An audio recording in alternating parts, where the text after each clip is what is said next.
Don't forget to like the video, share your thoughts in the comments, and subscribe to stay updated with our latest stories. It was one of those quiet, peaceful evenings when everything feels just right. My husband, Tom, and I had been together for nearly 25 years, and over time, our routine had settled into something comfortable, predictable even. It wasn't that the excitement was gone. No, not at all. But life, with all its little challenges, had woven us into a bond that felt like second nature. Tom was my rock, the person who knew me better than anyone. But on that night, when his friend, his longtime best friend, said something that caught me off guard, everything I thought I knew about our relationship, about myself, suddenly began to shift. It was a Friday, and the house had that warm, inviting feel to it, the soft hum of the dishwasher in the background, the flicker of candlelight casting gentle shadows on the walls. We were having a small dinner at home, just the three of us, Tom, me, and Steve, Tom's childhood friend who had always been a part of our lives. Steve had this way about him, a calm yet intense energy, the kind that made you feel like you were the only person in the room when he spoke to you. Over the years, I'd grown to see Steve as family. But on this particular night, something about him was different. There was a shift, something I couldn't quite put my finger on, but it gnawed at me, tugging at the edge of my awareness. Tom had always been the life of the party, full of jokes and laughter, his loud voice filling the room with warmth. Steve, on the other hand, had this quieter, more reserved nature, but when he spoke, people listened. I didn't know why it was happening now, but as I looked across the dinner table at Steve, something felt off. I pushed the feeling aside, chalking it up to the slight buzz from the wine and the ease of the evening, but as the night wore on, that subtle tension kept building. It wasn't anything in particular. No glaring argument or harsh words exchanged, but every time Steve glanced at me, there was a depth in his eyes, something unspoken. I tried to ignore it, to focus on the conversation, but it was like a silent thread that kept pulling at my attention. I could feel Tom's eyes occasionally flicking between Steve and me, but he never said anything. He was his usual self, distracted, lost in the casual flow of the evening, never sensing that something was quietly shifting beneath the surface. Then it happened. The moment Steve opened his mouth, and everything changed. We had just finished dessert, chocolate mousse, Tom's favorite, and the conversation had begun to slow, the relaxed warmth of the evening settling into comfortable silence. That's when Steve spoke up, his voice low but steady, carrying a weight that made me pause mid-sip of my wine. "You know," Steve said, looking directly at me, "I've always thought you were more than just Tom's wife." I froze, the glass of wine in my hand suddenly feeling heavier. Tom was still half listening, distracted by something on his phone, but I felt Steve's words land like a quiet but undeniable truth in the space between us. His gaze held mine for a moment longer than usual, a flicker of something behind his eyes, a secret just waiting to be spoken. "What do you mean?" I asked, my voice surprisingly steady, though my heart had begun to race. Steve leaned back in his chair, his fingers lightly tapping the edge of his wine glass. "I don't know how to explain it," he said, a half-smile tugging at his lips. "It's just that there's always been this connection between us, don't you think?" I looked over at Tom, hoping for some kind of reassurance, but he was still absorbed in his phone, completely oblivious. It felt like a dream, a moment where time had slowed down, and I was standing at the edge of something, unsure if I should step forward or retreat. "Steve, I started, but the words didn't come out. What was I supposed to say?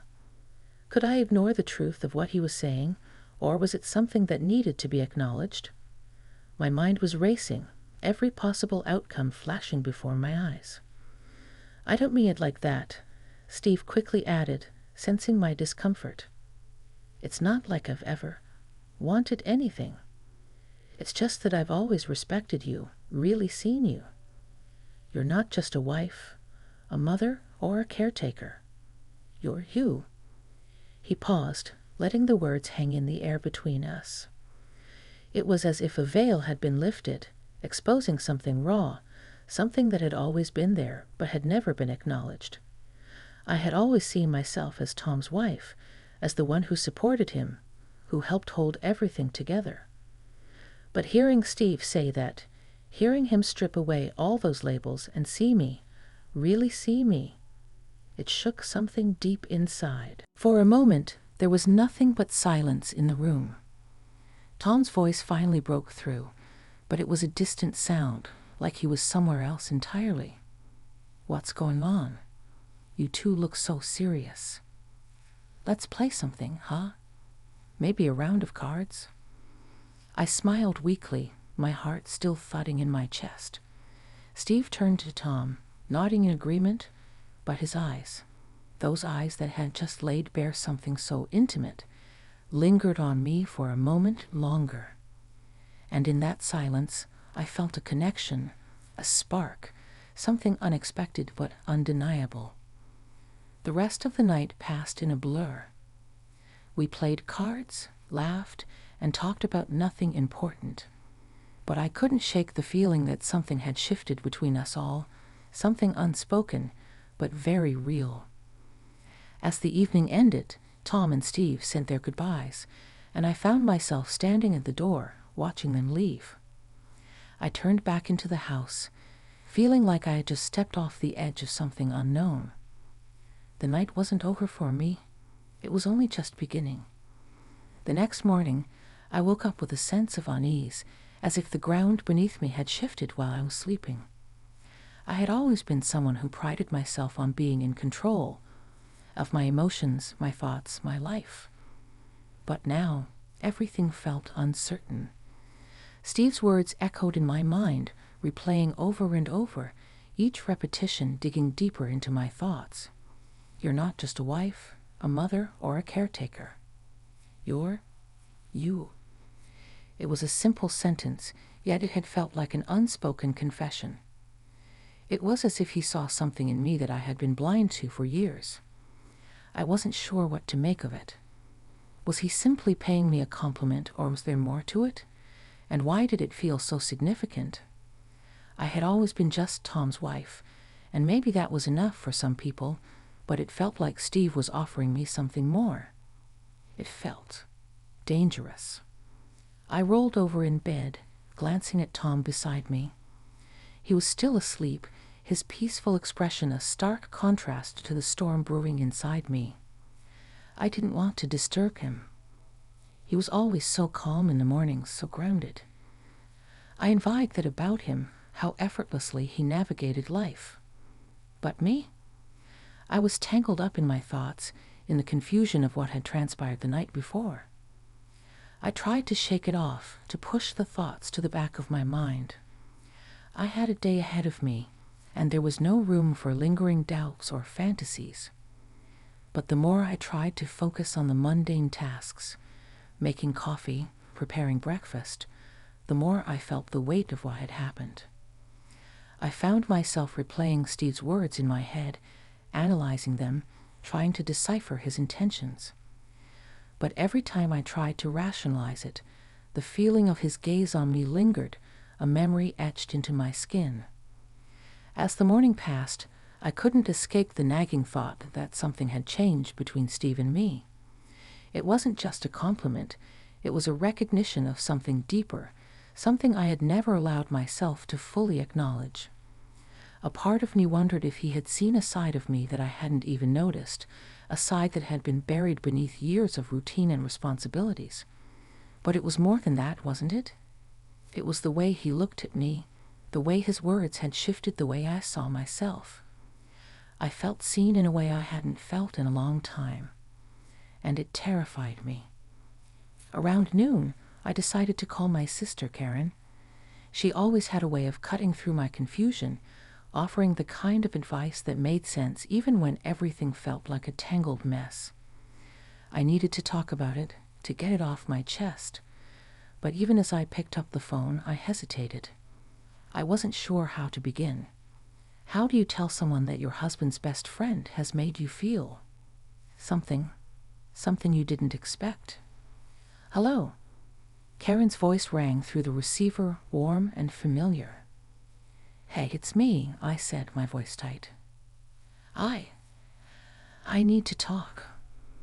What's going on? She asked, her tone immediately shifting to one of concern. You sound off. What happened? I took a deep breath, unsure where to start. It's Steve, Tom's friend. Last night he said something that, I don't know how to explain it, but it's been bugging me. There was a pause on the other end of the line, and then Karen spoke slowly. What did he say? I closed my eyes, the words coming back to me with surprising clarity. He said I wasn't just Tom's wife, that he saw me for who I really am, not just a wife or a mother. What, me? Karen was silent for a moment, processing what I had said. That's a strange thing to say, especially if it wasn't in some kind of joking way. I don't know, I replied, shaking my head even though she couldn't see it. It didn't feel like a joke. It felt like he was seeing me in a way that no one has in a long time. Not even Tom. And it hit me, you know? I don't know what to do with that. Karen let out a soft sigh. Look, I don't know what's going on with Steve, but I do know this. You are your own person. And sometimes, when you've been in a relationship for as long as you have, it's easy to forget that.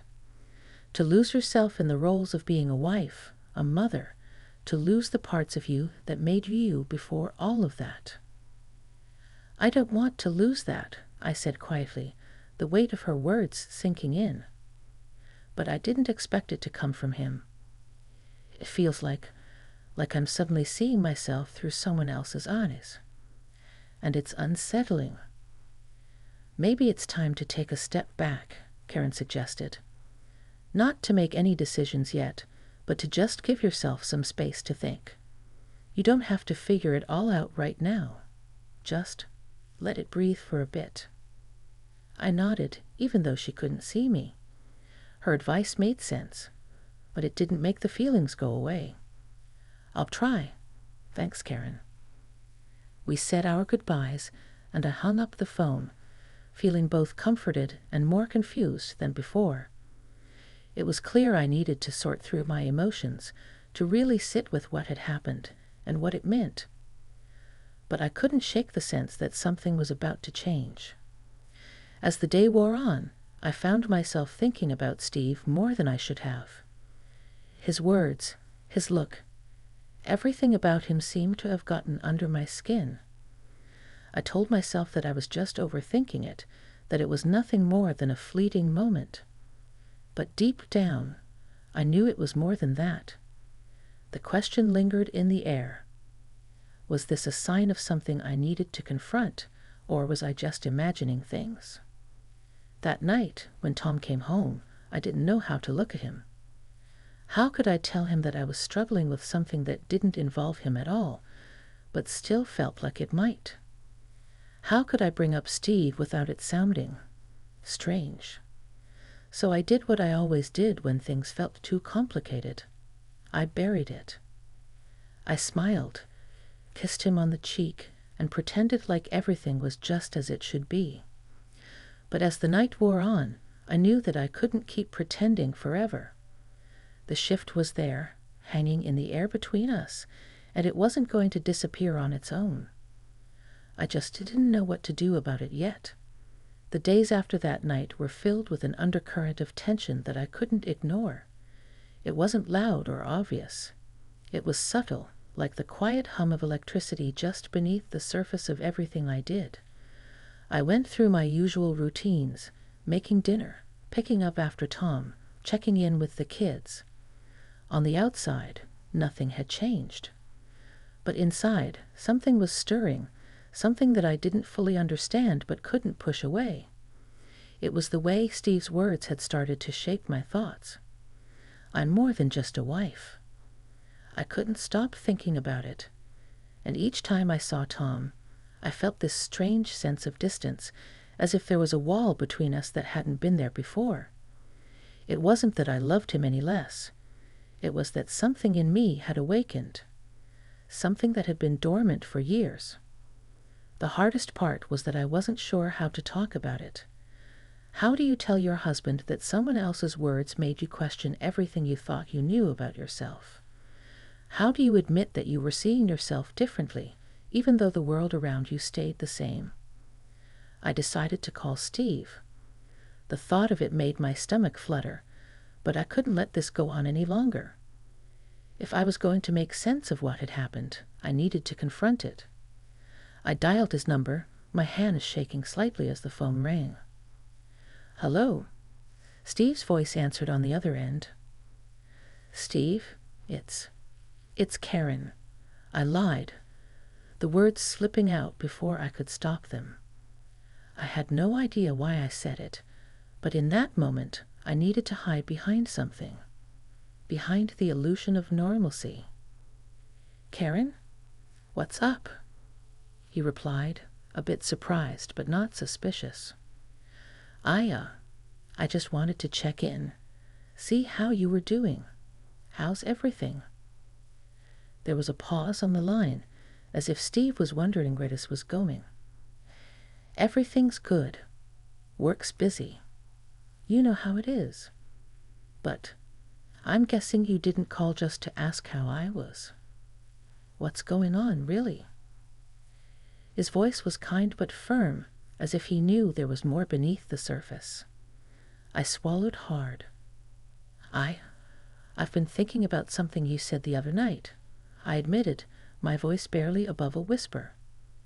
"When you told me I wasn't just Tom's wife, that I was something more." There was another long silence, and I could hear Steve's breath on the other end, steady and even. "I didn't mean to make things awkward," he said softly, his voice quieter now, almost as if he was choosing his words carefully. "But I meant what I said. You are more than that, Karen. You always have been." I closed my eyes, feeling a wave of emotion rush through me. The words were simple, but they carried so much weight. I wasn't sure what I had expected, maybe for him to apologize, or to brush it off. But instead, he was acknowledging something I'd never let myself fully accept, that I was worthy of being seen for who I truly was. "I don't know what to do with that," I confessed, my voice trembling. It's been bothering me, Steve. It's like I've been living in this role for so long that I've forgotten who I really am, who I was before all of this." "Karen, I don't want to complicate things for you," Steve said gently, his voice steady but full of concern. "I'm not saying anything to make you feel uncomfortable. But I've known you for a long time, and I've always admired you, not just as Tom's wife, but as you, the person you are. Don't let anyone make you feel like you're defined by just one thing. You deserve more than that." I felt a lump form in my throat. It was strange, comforting, but also unsettling. How could something so simple be so profound? I've been so focused on everyone else, on being everything for everyone, that I forgot about myself. I whispered, more to myself than to him. "I don't know if I'm ready for all of this, Steve. I don't know what to do." "You don't have to do anything right now," Steve said, his voice softening. "Take your time. Just don't ignore what you're feeling. Don't bury it." I nodded, even though I knew he couldn't see me. "Thank you, Steve. I think I needed to hear that." We said our goodbyes, and I ended the call, staring at the phone in my hand, the weight of the conversation still settling around me. I felt a strange mix of relief and fear. I hadn't expected to feel so raw, so exposed. But I also knew that Steve's words had unlocked something inside me, something I couldn't ignore any longer. The next day, I decided to talk to Tom. I had avoided it for as long as I could, but the longer I held on to this secret, the harder it became to look him in the eyes. I had to be honest with him, not just for the sake of our marriage, but for myself. We were sitting at the kitchen table, drinking coffee, the quiet hum of the morning settling over us. Tom looked up from his newspaper, sensing the shift in the air. "Is everything okay?" he asked, his voice soft but full of concern. I set my cup down, my hands suddenly trembling. "I need to talk to you about something." Tom put his paper down and leaned in, his full attention now on me. "What's going on?" I took a deep breath. "It's about Steve. He said something to me the other night, something that's been bothering me ever since." Tom's face tightened, the mention of his best friend immediately putting him on alert. "What did he say?" "He said that I'm not just Tom's wife, that I'm more than that." I paused, trying to gauge Tom's reaction. "It's not that I'm upset with him, but it made me realize something. I've spent so many years being just a wife and mother that I've forgotten who I am outside of that. And I don't know what to do with that." Tom was silent for a long moment. The look on his face was one I couldn't quite place. Confusion, concern, and maybe a touch of hurt. "I never meant for you to feel like you were just a wife," he said finally, his voice low. "But if I'm being honest, I've been so focused on everything else, work, the kids, that I've forgotten to ask how you're doing, to check in with you. Maybe I've been taking you for granted, Karen." The honesty in his voice cut through the tension, and I felt a wave of relief wash over me. It wasn't the response I had feared. It was a moment of vulnerability, a rare glimpse into the man I'd shared my life with. And in that moment, I realized that I didn't just need to rediscover myself. I needed to rediscover us. The days that followed were a blur of small but significant changes. Tom and I had an honest conversation about everything, about our marriage, our roles, and what we wanted moving forward. We didn't have all the answers, but we did have something we hadn't had in a long time, a renewed sense of understanding and respect for one another. There were no grand gestures or dramatic revelations, but it felt like we were starting over in a way. I wasn't just Tom's wife anymore. I was Karen, a woman with her own identity, desires, and dreams. Tom and I found ourselves talking more, really talking, about things that had once seemed too trivial or difficult to discuss. We laughed, we cried, and we faced the uncomfortable truths we'd both been avoiding. There were moments of tension, yes, but there were also moments of deep connection that made it all worthwhile. We were learning how to be a team again, not just in name, but in spirit. One evening, about a week after our conversation, I decided to take a walk. I needed some space to think, to process everything that had happened in such a short time. The evening air was cool, the sky painted in shades of pink and purple as the sun set. As I walked through the quiet neighborhood, I couldn't help but feel a sense of peace settling over me. It was as if the weight of the world had been lifted, even if only for a moment. I found myself walking by the old park where Tom and I had spent many afternoons in our younger years, sitting on the swings, talking about our hopes for the future. It felt strange, yet comforting, to be back here alone, without the noise of daily life. As I sat on the swing, I let my mind wander. I'm more than just a wife. I'm more than just a mother. I am Karen, whole and complete, with all my imperfections, my desires, my dreams. The words echoed in my mind, and for the first time in a long time, they felt true. There was no shame in them, no guilt, just acceptance. I thought about Steve, about how his words had unsettled me at first, but how they had ultimately opened my eyes to something I had been neglecting for far too long. I didn't need to rely on anyone else to define me. I was enough, just as I was. I wasn't angry with Steve. On the contrary, I felt gratitude. He had unknowingly helped me see that I had been putting myself second for too long, and now it was time for me to step into my own light. As the evening grew darker, I stood up from the swing and headed back home. I felt lighter, freer, like I was walking toward a new chapter of my life, one where I wasn't afraid to embrace who I truly was. When I walked through the door, Tom was sitting at the kitchen table, waiting for me. His face lit up when he saw me, and I knew, without a doubt, that this was the man I had chosen, the man I loved. And yet, I also knew that I had chosen myself in a way I hadn't before. We didn't need to say anything at that moment. Words weren't necessary. The quiet understanding between us spoke volumes. I had found my own way, and he had found his place beside me, supporting me in ways he never had before. "I'm home," I said softly, my voice full of a new strength. Tom stood up, walked over, and took my hand in his. "I know," he said, his voice filled with warmth. "I can see it."